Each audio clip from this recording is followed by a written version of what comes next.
Baik, untuk doa buka kami undang kesediaan dari Bapak Melki untuk membawakan doa buka.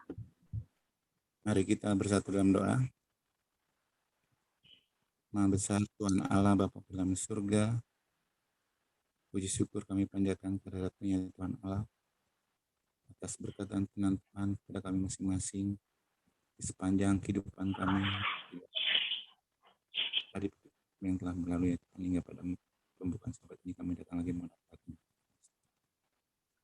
ya Tuhan, kami firman Tuhan yang dibawakan oleh kami, biarlah Engkau memberkatinya di dalam segala yang dipersiapkannya itu, agar itu semua hanyalah untuk memuji nama. Memberkati kami masing-masing ya Tuhan, yang pondok Ranji, begitu juga sedang yang Tuhan, biarlah Engkau memberkati ya Tuhan, membimbing kami boleh mengerti akan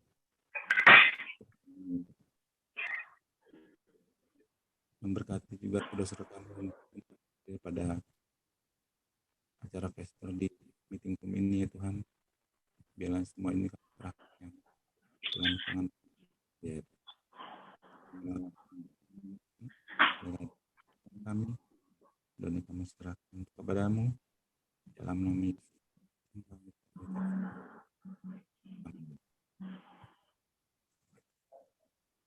Sebelum kita memulai akan ke acara topik kita pada malam hari ini, mungkin ada kesaksian dari saudara-saudari. Kami persilakan. Saya akan membawakan sebuah kesaksian. Kejadiannya itu pada tahun 2005, di mana saat itu saya sedang mengandung mau menginjak 8 bulan. Saya masih bekerja, dan pada sore itu memang cuaca agak mendung dan hujan, turun rintik-rintik, tapi kilatnya itu yang kencang sekali ya. Nah, singkat cerita saya pulang dari kerja, saya waktu itu kerja di Mangga Besar. Jadi saya naik kereta dari kota ke Pondok Ranji. Setelah naik kereta dari kota menuju stasiun Tanah Abang, saya dengar di pintu itu seperti pintu yang korslet gitu. Jadi dia bunyi tudit gitu. Kayaknya pintunya korslet gitu ya. Tapi saya nggak, saya rasa mungkin ada masalah teknis ya. Singkat cerita, kereta berjalan dari stasiun Tanah Abang menuju Palmerah. Tiba di potongan kereta api Permata Hijau. Jadi jarak dari Palmerah mau ke stasiun Kebayoran Lama ya. Tiba-tiba di bawah terowongan itu, di bawah jadi jembatan. Pada saat itu rel kereta api di bawah, di kanan itu ada tebing-tebing rumah penduduk di atas. Karena dia mau agak ke arah Kebayoran Lama, dia agak menurun gitu kan. Tiba-tiba saya dengar pantograf itu kayak tersambar kilat. Kenceng sekali bunyinya. Saya di gerbong 1, paling depan dekat masinis. Tiba-tiba orang panik lari ke arah gerbong 1. Karena di gerbong 2 itu api sudah membesar. Saya juga bingung tuh api kok cepet banget ya membesarnya. Karena saya nengok ke belakang, saya lihat itu api sudah jalan ke arah gerbong 1. Saya ikutan panik. Kita semua pada lari ke arah pintu keluar ya. Tapi pintu itu karena kayaknya korslet, dia nggak bisa kebuka. Dan posisi kereta masih berjalan. Nah, Saya panik kan di pinggir pintu.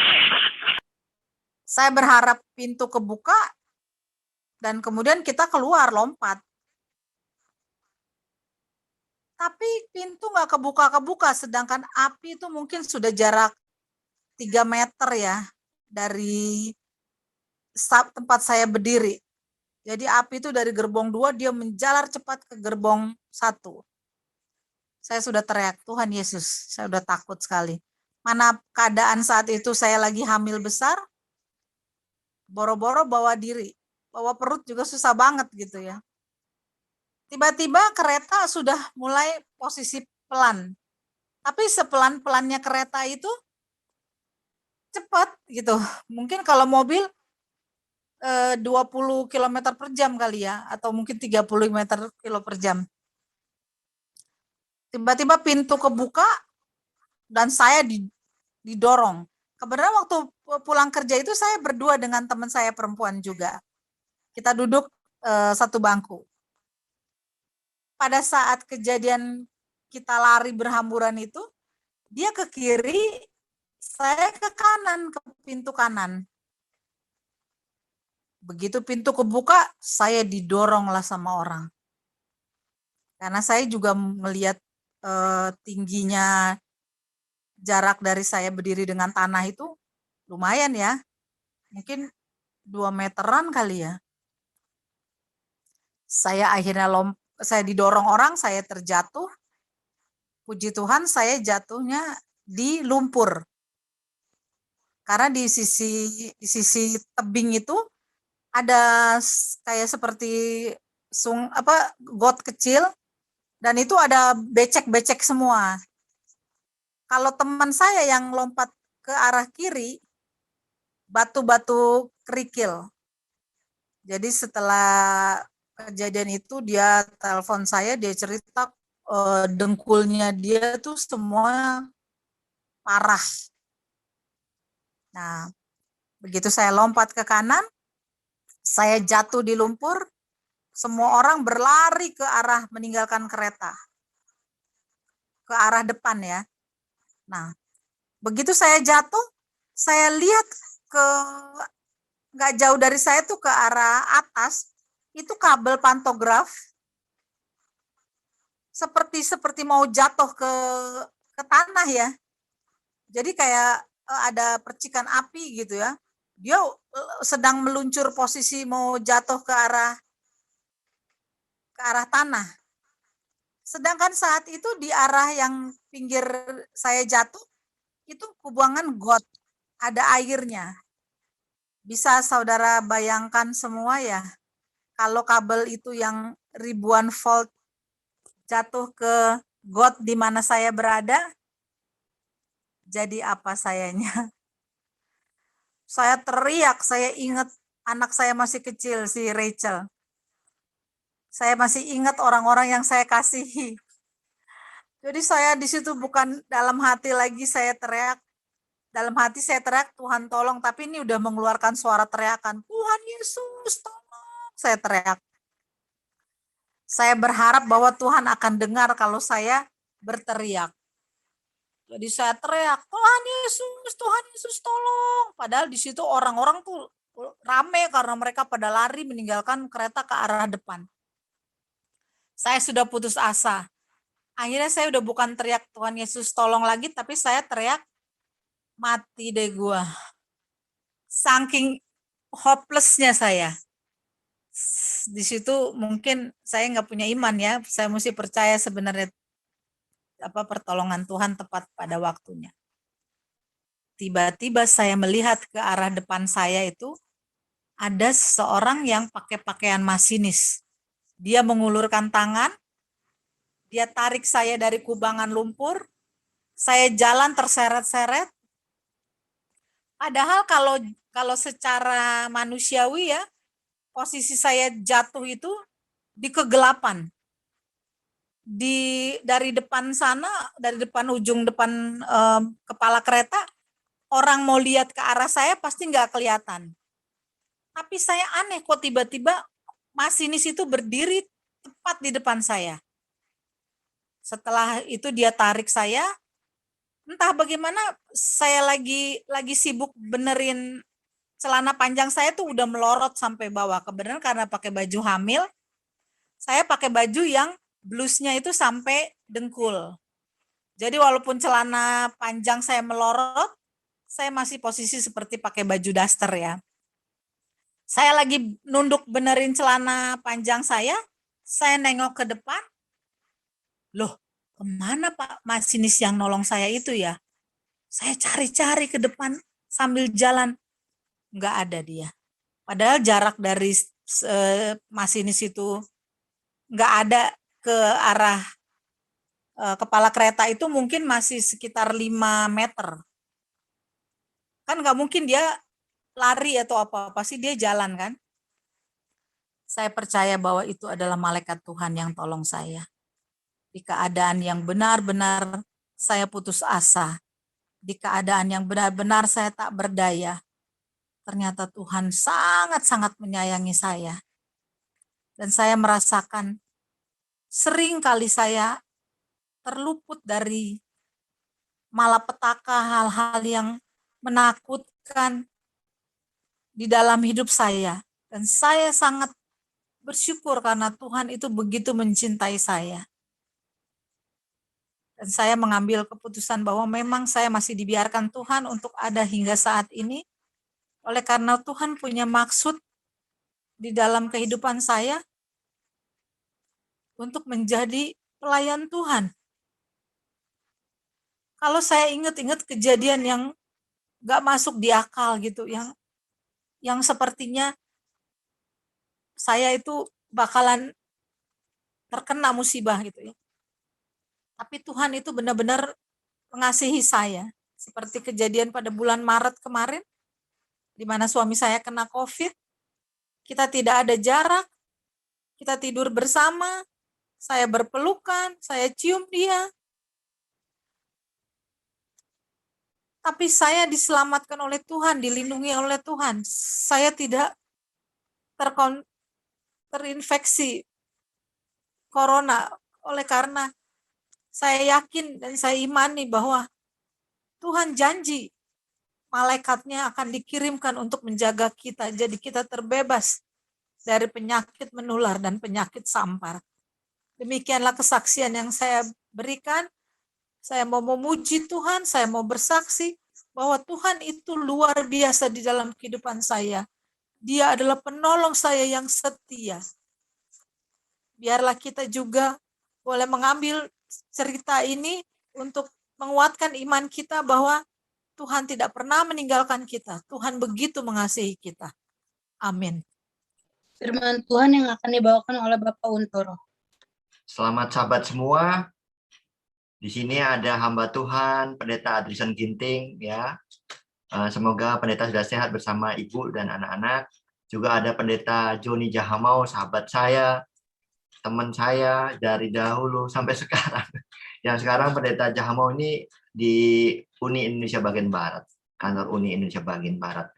Kemudian sama sahabat Melki, Weni, juga Resel, juga Pak Yahya, juga Marlinda, terima kasih. Puji Tuhan, kita sekarang diberikan kesempatan satu sahabat lagi kita bersahabat. Pelajaran kita pada hari Vesper ini adalah lanjutan dari minggu lalu tentang Raja Negeri Utara dan Raja Negeri Selatan.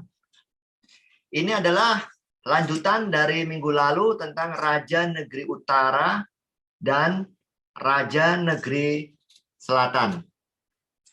Minggu lalu kita sudah belajar bagaimana muncul seorang yang cepat sekali yang digambarkan seperti macan tutul dengan bersayap cepat sekali, yaitu The Great Alexander. Dia hanya berkuasa 13 tahun, dengan masa mudanya dia meninggal, dia mati oleh karena minum arak, tetapi sejarah juga mencatat dia juga diracun oleh jenderalnya karena sebelum dia mati dia sudah mengalami demam tinggi. Kemudian setelah dia, pada saat dia sekarang ditanya oleh para jenderalnya bahwa siapakah yang akan menggantikan engkau, dia hanya menjawab singkat, to the strong, kepada yang terkuat. Setelah dia mati, istri, anaknya yang masih kecil, kemudian semua keluarganya dibunuh oleh jenderalnya. Supaya apa? tidak ada keturunan yang mewarisi kerajaan Yunani yang sangat besar sekali dari Makedonia ke India Utara atau Pakistan modern sampai saat ini. Dan kerajaan itu terbagi atas 4 sesuai arah mata angin: Kassander, sebelah barat, sebelah timur Lysimachus, dan sebelah utara Seleucus, dan sebelah selatan adalah Ptolemy. Ini adalah 4 jenderal dari The Great Alexander, kerajaan Yunani. Dan setelah Kassander sebelah barat dan Lysimachus sebelah timur dikalahkan oleh Seleucus, maka hanya tinggal 2 yang terkuat. Seperti kita tahu bahwa nubuatan Daniel pasal 11 ini tentang Raja Negeri Utara dan Raja Negeri Selatan adalah berupa simbol yang secara geografis memang terletak di timur sana. Dari Makedonia ke arah timur Pakistan, kemudian dari Afrika Utara yaitu kerajaan Mesir. Tetapi secara alkitabiah bahwa kerajaan negeri utara itu disimbolkan atau dilambangkan sebagai Antichrist. Kemudian yang di selatan, Raja Negeri Selatan disimbolkan atau dilambangkan sebagai yang merupakan musuh-musuh dari Raja Negeri Utara atau Antichrist. Kita tahu bahwa akhir zaman semua musuh-musuh dari Raja Negeri Utara atau Antichrist akan bergabung kepada apa? Raja Negeri Utara atau Antichrist yang akan melawan umat-umat Tuhan. Itu terdapat dalam Wahyu pasal 13 ayat 11 sampai 12. Raja Negeri Selatan atau Ptolemy itu adalah kerajaan yang paling kuat atau yang dibilang jenderal utama dari The Great Alexander yang dijabat oleh namanya Ptolemy I Soter. Kemudian salah satu panglimanya dalam Daniel pasal 5 dikatakan akan apa? Menjadi musuhnya, lawannya, yaitu apa? Seleucus I Niktator yang memegang atau yang menguasai wilayah utara, yang mengalahkan Kassander yang wilayah barat dan timur Lysimachus. Jadi sisa 2 saja yang terkuat. Baik, ini adalah petanya. Yang orange ini wilayah Seleucus. Kemudian yang kuning ini adalah Ptolemy atau Afrika Utara atau kerajaan Mesir. Dan umat Tuhan di tengah-tengahnya atau tanah permai. Jadi kalau mereka berperang, mereka pasti melewati tanah permai. Mereka pergi menyerang Mesir, mereka lewat tanah permai. Begitu pula Mesir menyerang Syria, Persia, mereka melewati tanah permai Yerusalem. Beberapa tahun kemudian, keduanya akan bersekutu. Putri Raja Negeri Selatan akan datang kepada Raja Negeri Utara untuk mengadakan persetujuan. Tetapi putri itu tidak berhasil, juga keturunannya tidak dapat bertahan. Putri itu akan diserahkan. Demikian pula orang-orang yang mengantarnya, anak yang dilahirkannya dan orang yang mengawininya. Daniel pasal 11 ayat 6 dikatakan bahwa tahun 250 sebelum Masehi, Raja Negeri Utara dan Raja Negeri Selatan yang bermusuhan itu, mereka coba bersekutu. Dan berusaha menggabungkan kedua kerajaan ini supaya menjadi satu kerajaan yang lebih kuat. Bagaimana caranya? Warna ini adalah Raja Negeri Utara, yang warna biru adalah Raja Negeri Selatan atau Mesir.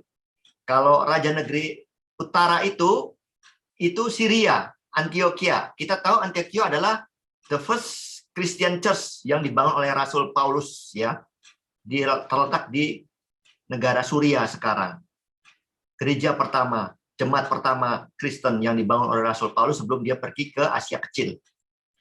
Raja Negeri Utara itu pemimpinnya pertama adalah Seleucus I Niktator, yang mana dulu menurut Daniel pasal 11 ayat 5 dikatakan dia adalah salah satu prince dalam bahasa Inggrisnya atau panglima dari Ptolemy, Raja Negeri Selatan, yaitu sekarang itu Mesir.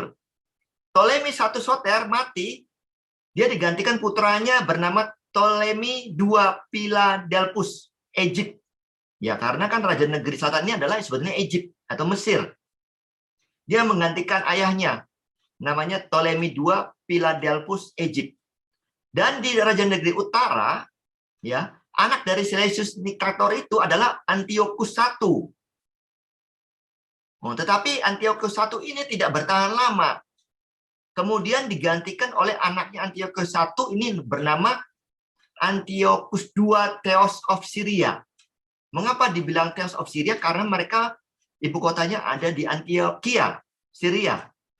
Jadi yang menggantikan nomor 3 adalah cucu dari Seleucus I. Dalam Daniel pasal 11 ayat 6 dikatakan mereka mencoba bersekutu. Bagaimana caranya?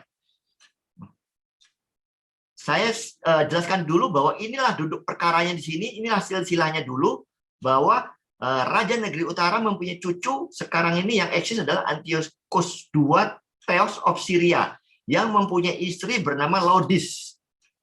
Sedangkan Raja Negeri Selatan itu hanya mempunyai putri dan saudara laki-lakinya.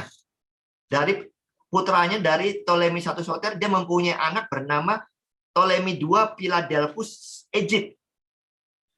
Nah, kemudian untuk menggabungkan dua kerajaan besar ini, Ptolemy II, Raja Negeri Selatan, akan datang kepada Raja Negeri Utara untuk mengadakan persetujuan. Jadi Ptolemy II, anak dari Ptolemy I Soter, itu mempunyai putri bernama Berenice.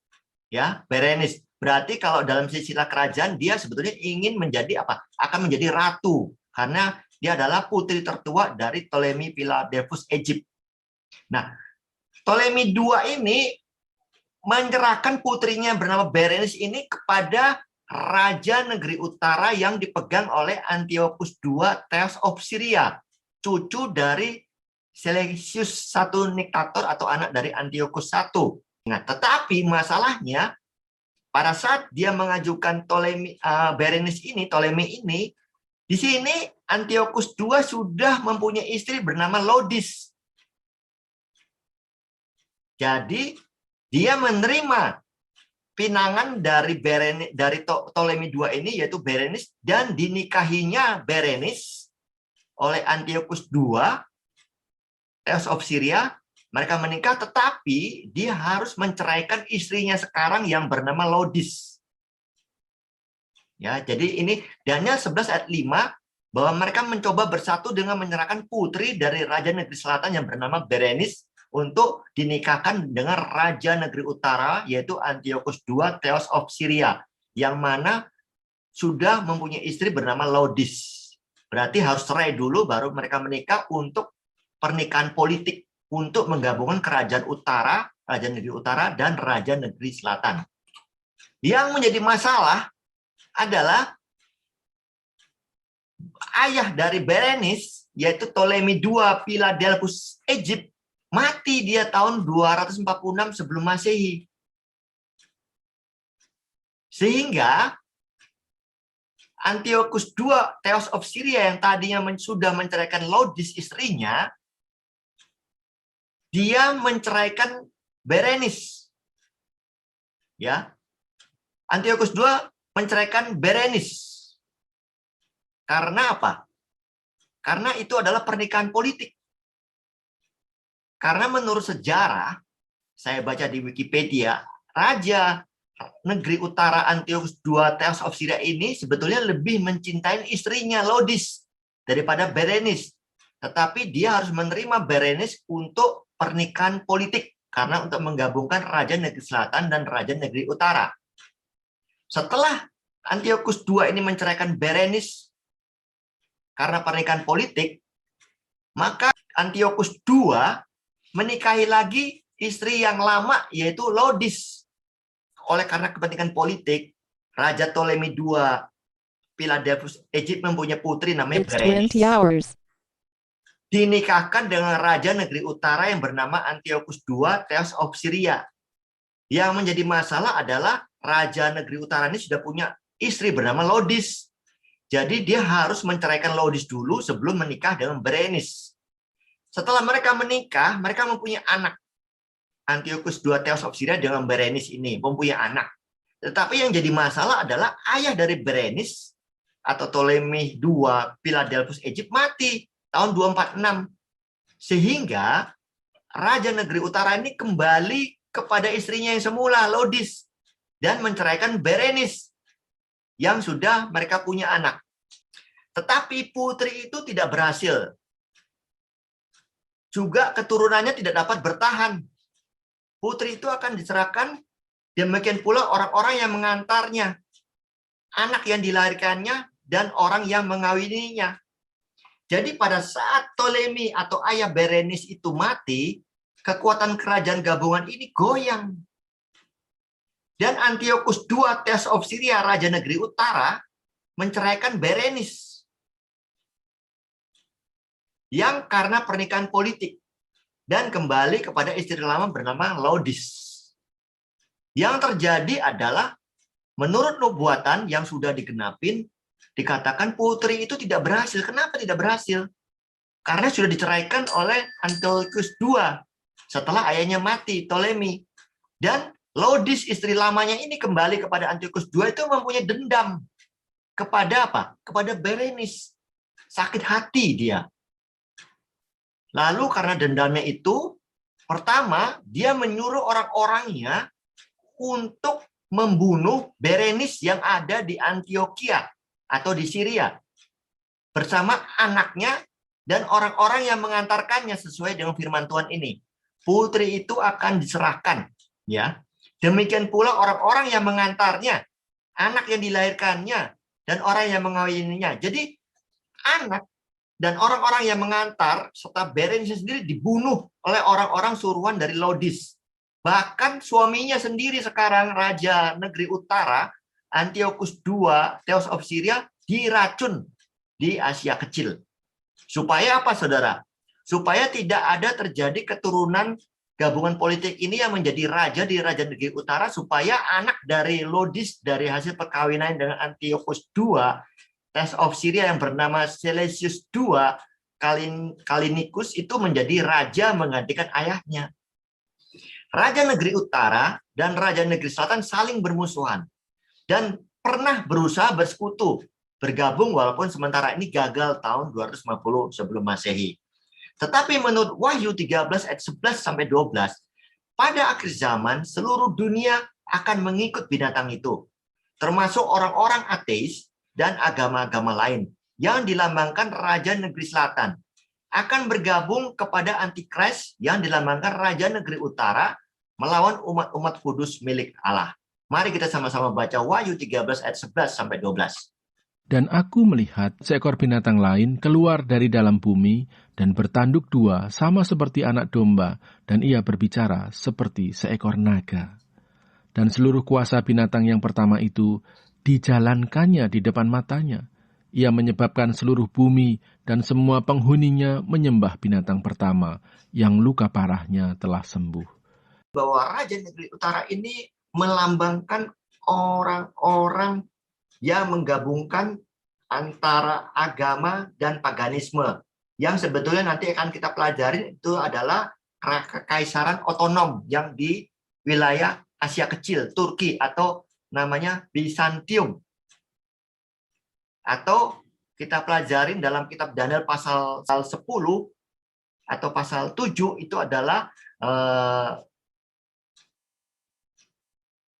Kaisar Roma, the Great Konstantin, yang pertama yang memeluk agama Kristen, yang menentukan hari Natal.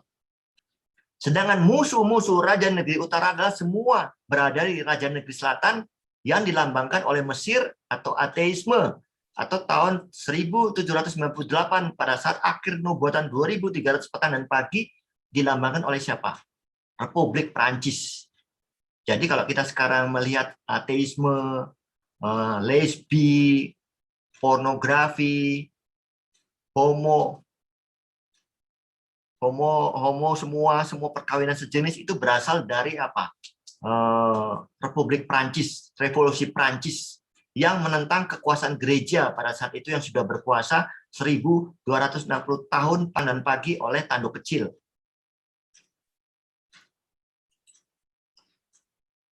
Begitu hebatnya Tuhan yang luar biasa. Setiap apa yang mau terjadi dinubuatkan melalui Nabi Daniel. tahun 525 dan sudah terjadi digenapin di tahun 323 sampai 168 masa kerajaan Yunani. Dalam Yohanes 13 ayat 9 dikatakan, Aku mengatakannya kepadamu sekarang juga sebelum hal itu terjadi, supaya jika hal itu terjadi kamu percaya bahwa akulah dia. sungguh luar biasa Tuhan. Ya, dinubuatkan tahun 500 sebelum Masehi, terjadi tahun 300-an sampai 168. Jadi kita tahu bahwa Alkitab itu benar. Semua Daniel pasal 11 ayat 1 sampai 39 itu semua yang dinubuatkan sudah terjadi dan digenapi. Dan nanti kita akan fokus Daniel pasal 11 ayat 40 sampai 45 yang belum digenapi. Tuhan sudah memberitahukan hal-hal yang akan terjadi di masa depan melalui para nabinya. Dan semuanya itu tertulis dalam firman Tuhan. Dan sebagian besar sudah digenapi. Karena apa yang terjadi di masa lalu akan terjadi lagi di akhir zaman. Walaupun Raja Negeri Utara dan Raja Negeri Selatan kelihatannya bertentangan, tetapi Alkitab menubuatkan mereka akan bersatu melawan umat-umat Tuhan di akhir zaman. Daniel pasal 11 ayat 7 sampai 9. Dan pada waktu itu akan tumbuh suatu tunas yang seakar dengan putri itu, menggantikan orang itu. Dan orang ini akan bergerak maju melawan tentara Raja Negeri Utara dan memasuki kota bentengnya. Dan ia akan bertindak terhadap mereka dan ia akan berkuasa. Bahkan dewa-dewa mereka dan patung-patung tuangan mereka dan barang-barang mereka yang berharga dari perak dan emas akan diangkutnya sebagai jarahan ke Mesir. Lalu beberapa tahun lamanya, ia akan berhenti berperang melawan Raja Negeri Utara. Kemudian raja ini akan memasuki kerajaan Raja Negeri Selatan, tetapi kemudian pulang ke negerinya sendiri. Dan pada waktu itu, dalam Daniel 11 ayat 7, akan tumbuh suatu tunas yang seakar dengan putri itu menggantikan orang itu. Kita tahu bahwa Berenice sudah dibunuh oleh Laodice, istri dari Raja Antiochus II Theos of Syria. Bahkan suami sendiri dibunuh. Sehingga yang meneruskan tahta dari kerajaan negeri utara adalah anak dari Laodice bersama Antiochus II Theos of Syria yang bernama Seleucus II Callinicus. Yang menjadi rajanya adalah putra dari Laodice dan Antiochus II.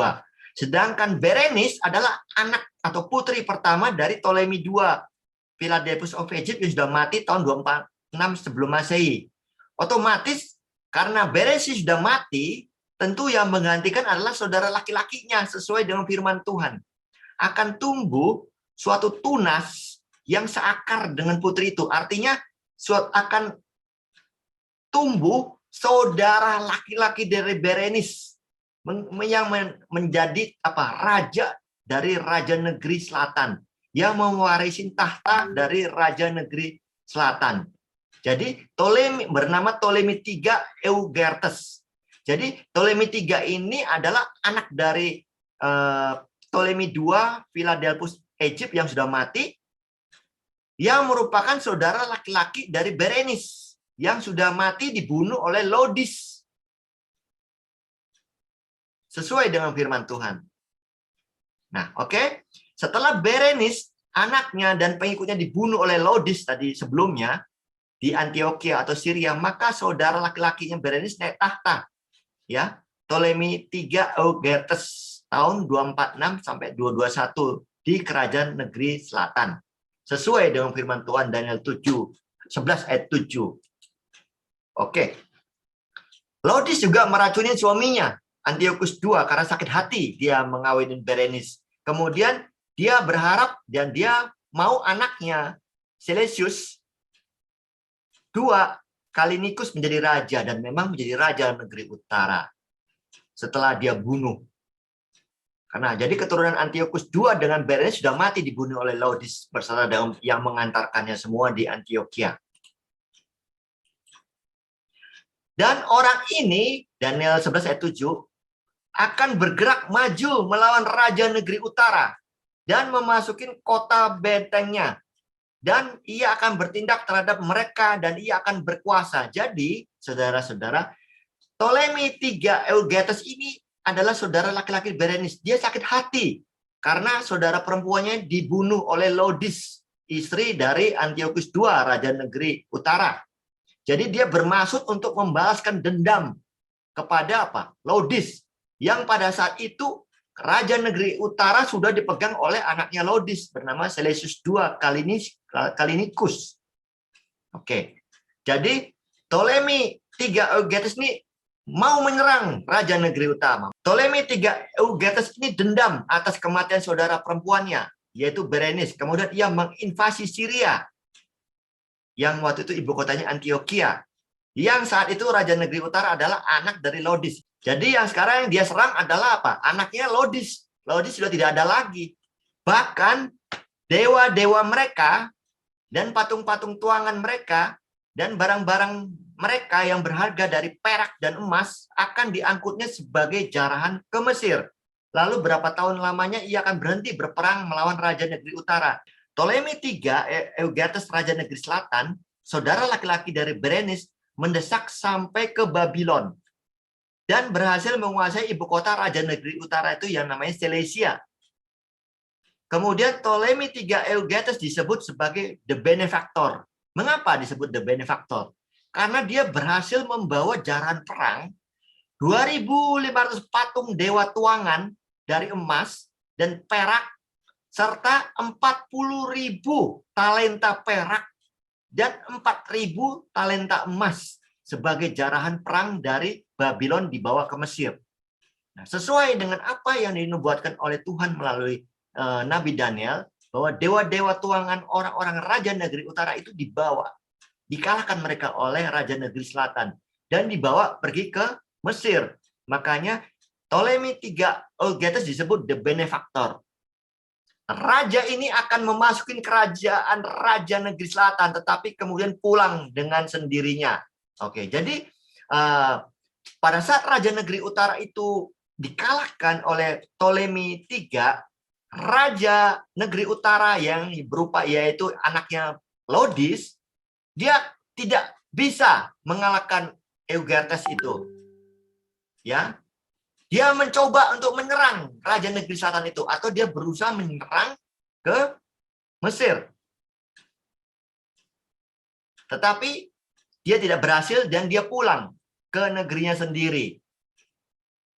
Tertulis dalam Daniel 11 ayat 7 dan 8. Kemudian Seleucus II Callinicus, raja negeri utara, yaitu yang anaknya Laodice, berusaha menyerang raja negeri selatan atau Ptolemy III Eugetes Mesir, yang tadi yang disebut the benefactor, yang membawa jarahan perang. Tetapi tidak berhasil dan pulang setelah dia mati, jatuh dari kudanya.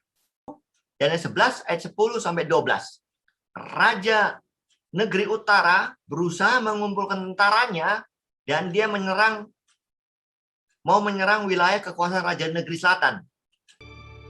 Kemudian anak-anaknya akan bersiap untuk berperang dan akan mengerahkan sejumlah tentara yang besar.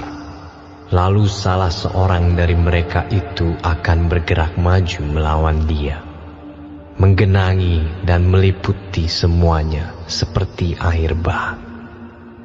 Dan pada serbuan yang kedua kalinya, ia akan sampai ke benteng musuhnya. Maka menggeramlah raja negeri selatan itu, lalu maju berperang melawan raja negeri utara, yang telah mengerahkan sejumlah tentara besar. Dan tentara besar itu akan jatuh ke tangan musuhnya. Setelah tentara besar itu dihancurkannya, maka hatinya akan bermegah. Walaupun ia telah menewaskan berlaksa-laksa orang, ia tidak akan mempunyai kekuatan. Kemudian anak-anaknya akan bersiap untuk berperang. Jadi anaknya Laodice, Seleucus II, Kalinikus tadi berusaha mau menyerang Raja Negeri Selatan untuk balas dendam karena dijarah oleh Ptolemy III Euergetes. Tetapi ia tidak berhasil, ia pulang dan dia mati karena jatuh dari kudanya. Seleucus II Kalinikus, dia punya 2 anak. Nah, makanya disebutkan dalam Alkitab, firman Tuhan dikatakan, kemudian anak-anaknya akan bersiap untuk berperang. Jadi, dia punya 2 anak. Anak pertama bernama Seleucus III Serraunus. Yang kedua bernama Antiochus II Magnus. 2 anaknya. Dari anak Seleucus II Kalinikus. Sesuai dengan apa yang dikatakan firman Tuhan. Ya. Nah, kemudian di Raja Negeri Selatan dikatakan tadi setelah dia menyerang Raja Negeri Utara sampai ke bentengnya, sampai ke Babylon dan menjarah semua emas, patung tuangan, perak dan lain-lain yang disebut the benefactor Ptolemy III Euergetes, dia sudah tidak mau berperang lagi. Istilahnya sudah retired, sudah pensiun. Dan dia mati, dia digantikan oleh anaknya yang bernama Ptolemy IV Philopator. Jadi yang berkuasa sekarang di Raja Negeri Selatan adalah Ptolemy IV Philopator. Sedangkan yang berkuasa sekarang di Raja Negeri Utara adalah anak pertama dari Seleucus II yang bernama Seleucus III Serraunus. Anak-anak dari Seleucus II berusaha membalas dendam ke Raja Negeri Selatan yang sekarang dipegang oleh Ptolemy IV Philopator, yaitu anak dari Ptolemy III Euergetes. Jadi anak-anaknya dari Seleucus ini, 2 anaknya ini berusaha mau balas dendam ke Raja Negeri Selatan yang sekarang sudah dipegang oleh anaknya dari Euergetes atau bernama Philopator, Ptolemy IV. Dan akan mengerahkan sejumlah tentara yang besar. Masih dalam Daniel 11 ayat 10-12. Lalu salah seorang dari mereka itu akan bergerak maju melawan dia, mengenangi dan meliputi semuanya seperti air bah. Dia mengumpulkan banyak sekali tentara. Yang dikatakan dalam Alkitab ini seperti apa? Air bah. Berarti kalau sudah air bah ini sudah tidak ada space lagi. Anak pertama dari 2 bersaudara ini, yang saya kasih panah nomor 1, yang bernama Seleucus III Serraunus ini, yang menggantikan ayahnya, mencoba mengumpulkan dana dengan menyerang Asia Kecil atau Turki. Tetapi ia terbunuh di sana. Sehingga adiknya yang menggantikan tahta Raja Negeri Utara yang bernama Antiochus III Magnus. Nah, Antiochus III Magnus ini lebih pintar dari kakaknya dan meneruskan usaha kakaknya dengan mengumpulkan banyak tentara yang dibilang di Alkitab seperti air bah untuk menyerang Raja Negeri Selatan yang sekarang dipegang oleh Ptolemy IV Philopator, merupakan anak dari Ptolemy III Euergetes.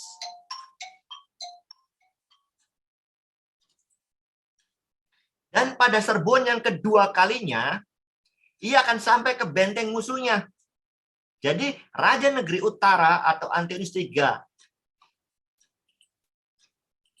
ini ya, Antiochus III Magnus, dia menyerbu Raja Negeri Selatan sampai ke daerah Palestina, Rafah. Oke ya. Antiochus III Magnus, Raja Negeri Utara, merebut wilayah Palestina dari kekuasaan Mesir, Raja Negeri Selatan. Bahkan mendekati kota benteng Rapia dalam perang Rapia tahun 219 sampai 217 sebelum Masehi. Sesuai apa yang dikatakan Alkitab. Dan pada serbuan yang kedua kalinya, ia akan sampai ke benteng musuhnya, yaitu di mana? Di wilayah Palestina. Karena ingat, Raja Negeri Selatan itu menguasai Mesir dan Afrika Utara sebagian sampai ke daerah dekat Tanah Permai. Kita tahu Tanah Permai adalah tanah tempat tinggalnya umat-umat Tuhan, orang-orang Yahudi atau Yerusalem. Maka menggeramlah Raja Negeri Selatan itu, lalu maju berperang melawan Raja Negeri Utara yang telah mengerahkan sejumlah tentara yang besar. Dan tentara besar itu akan jatuh ke tangan musuhnya, sungguh luar biasa. Pada saat itu mereka menggunakan gajah-gajah yang besar. Ptolemy IV Philopator atau Raja Negeri Selatan mengeram. Ya, yang mengeram itu adalah Raja Negeri Selatan. Karena sebetulnya jadi kesal juga ya, karena sudah didekatin benteng atau daerah kekuasaannya di Palestina itu oleh Raja Negeri Utara, oleh Antiochus III Magnum. Lalu maju berperang, jadi diladenin oleh Ptolemy IV Philopator. Dan dia mengalahkan Raja Negeri Utara dengan pasukannya yang besar tersebut dalam pertempuran yang bernama Rapia atau Rafah atau Gaza, pertempuran Gaza yang berlangsung tanggal 22 Juni 217 sebelum Masehi di dekat kota Rafah modern sekarang ini. Dan merebut kembali tanah Palestina tanggal 22 Juni 217 sebelum Masehi. Lokasi perang Rafah dekat Gaza. Hasil kemenangan Raja Negeri Selatan yaitu Ptolemy IV Philopator. Ya. Atau Mesir, Kekaisaran Seleucid atau Raja Negeri Selatan. Komandannya rajanya sendiri. Melawan siapa? Antiochus III, Markus ya, anak dari cucu dari Lodis. Ya. Coba kita lihat perbandingannya. Raja Negeri Utara mempunyai 62.000 infanteri, 6.000 kavaleri, 103 gajah perang. Tetapi Raja Negeri Selatan lebih besar lagi. 70.000 infanteri, 5.000 kavaleri, dan gajahnya kecil, 73 gajah perang. Ya ini, makanya kan saya kasih gambar ini perang. Ini perang Rafia, nih saya ambil dari Wikipedia. Tetapi Raja Negeri Utara kalah. Sehingga 10.000 infanterinya tewas. 300 kavaleri dan 5 gajah perang terbunuh. 4.000 infanteri ditawan sebagai sebagian akbar gajah perang lainnya diambil oleh Ptolemy IV. Sedangkan di daerah Raja Negeri Selatan hanya 1.500 infanteri tewas, 700 kavaleri tewas, 16 gajah tewas juga. Sesuai apa yang dikatakan firman Tuhan. Dalam ayat 12, setelah tentara besar itu dihancurkannya, maka hatinya akan bermegah. Siapa yang bermegah? Raja Negeri Selatan, Ptolemy Philopator. Ini dia gambarnya. Ini Mesir, karena Raja Negeri Selatan adalah Mesir. Ya, hatinya bermegah. Walaupun ia telah menewaskan berlaksa-laksa orang, ia tidak akan mempunyai kekuatan. Mengapa? Karena dia mengalahkan Raja Negeri Utara. Mengapa dia tidak punya kekuatan? Setelah berhasil memukul mundur dan menghancurkan tentara Antiochus III Magnus di Rapia tahun 217 sebelum Masehi, Ptolemy IV Philopator pergi ke Yerusalem untuk mengadakan persembahan korban bakaran. Tetapi ia dilarang orang-orang Yahudi. Tidak boleh masuk di bait suci. Tapi dia memaksakan masuk. Dan dia menajiskan bait suci. Dan hidup dalam kebejatan moral. Sehingga ia tidak dihormatin rakyatnya. Makanya dibilang ia tidak mempunyai kekuatan. Dalam arti di sini dia tidak mempunyai kekuatan sebagai seorang raja. Karena apa? Dia lebih mementingkan hawa nafsunya daripada dia harus melawan Antiochus III. Karena Antiochus III Magnus ini belum mati. Dia lari ke utara. Sehingga daerah jajahan Palestina itu kembali kepada Raja Negeri Selatan. Pada saat ia datang ke Yerusalem, ia tidak diperkenankan masuk oleh orang-orang Yahudi. Sehingga dia marah. Sehingga di Alexandria, di Mesir, 60.000 orang Yahudi dibunuh olehnya. Sebagai bentuk kekesalannya. Karena ia dilarang masuk kota suci di Yerusalem. Walaupun ia sudah menajiskan bait suci. Dan dia tidak berumur panjang. Hanya 37 tahun saja. Karena dia lebih mementingkan hawa nafsunya daripada dia mengejar Antiochus III dari Magnus. Demikian. Terima kasih saya bawakan dalam nama Tuhan Yesus. Amin. Terima kasih. Tuhan memberkati semua. Saya serahkan kembali kepada Rachel untuk memimpin. Terima kasih untuk firman Tuhan yang sudah dibawakan oleh Om Toro pada malam hari ini. Baik, untuk menutup firman Tuhan yang sudah dibawakan, mari kita buka lagu Sion edisi lengkap nomor 313, Aku Mau Yesus Sertaku. Lagu Sion edisi lengkap nomor 313, Aku mau Yesus sertaku.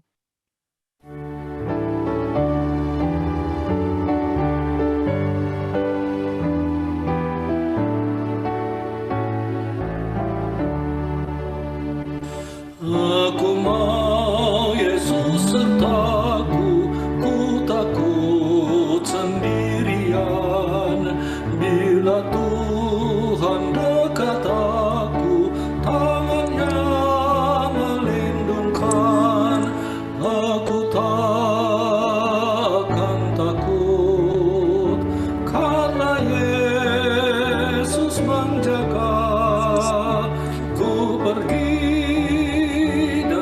bersungut dan ku ikut jejaknya.